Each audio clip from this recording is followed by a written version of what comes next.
પૂરો પાડનાર અને ખેડૂતો વતી સતત લડી રહેલા અમારા લડાયક યોદ્ધા ભાઈ શ્રી રાજુભાઈ કરપડા 4.5 મહિના જેટલા લાંબા સમયના જેલવાસ પછી આપણા સૌની વચ્ચે આવ્યા છે એ બદલ હું એમનું સ્વાગત કરું છું, એમને આવકારું છું.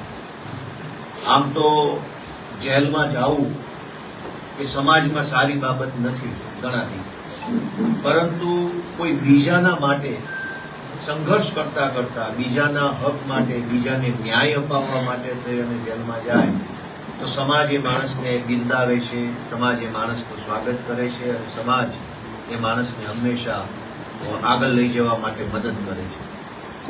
બોટાદની અંદર કડદો થાય છે, વાત એટલા પૂરતી મર્યાદિત નથી. રાજુભાઈએ જેમ જણાવ્યું એમ કે ક્યાંક હાઈ ટેન્શન લાઈનોના નામે ખેડૂતો સાથે અન્યાય થાય છે, ક્યાંક ટેકાના ભાવે જણસની ખરીદી થાય છે, એમાં કટકી થાય છે, ક્યાંક ટાઉન પ્લાનિંગના નામે ખેડૂતોની જમીન પડાવી લેવામાં આવે છે, ક્યાંક સંપાદનના નામે હાઈવેના પ્રોજેક્ટમાં ખેડૂતોની જમીન પચાવી પાડવામાં આવે છે, જમીન માપણીના નામે ખેડૂતો સાથે અન્યાય થયેલો છે. તો અલગ અલગ અનેક મુદ્દાઓમાં ખેડૂતોને નિરંતર અન્યાય થઈ રહ્યો છે. પણ આજ દિવસ સુધી ગુજરાતમાં ખેડૂતોના મુદ્દા ઉપર આક્રમકતાથી અને પૂરી નિષ્ઠાથી લડે એવા આગેવાન ખેડૂતો પાસે ન હતા. પણ જ્યારથી રાજુભાઈ કરપડાએ ખેડૂતોની લડાઈ લડવાનું નેતૃત્વ ઉપાડ્યું છે અને એમની સાથે ખભે ખભો મિલાવી ભાઈ શ્રી પ્રવીણભાઈ રામ, રમેશભાઈ મેર, મહેશભાઈ કોટડિયા જેવા અનેક સામાન્ય ખેડૂત પરિવારમાંથી આવતા વ્યક્તિઓએ ટીમ બનાવી અને ટીમના સ્વરૂપમાં ખેડૂતો વતી લડવાનું ચાલુ કર્યું.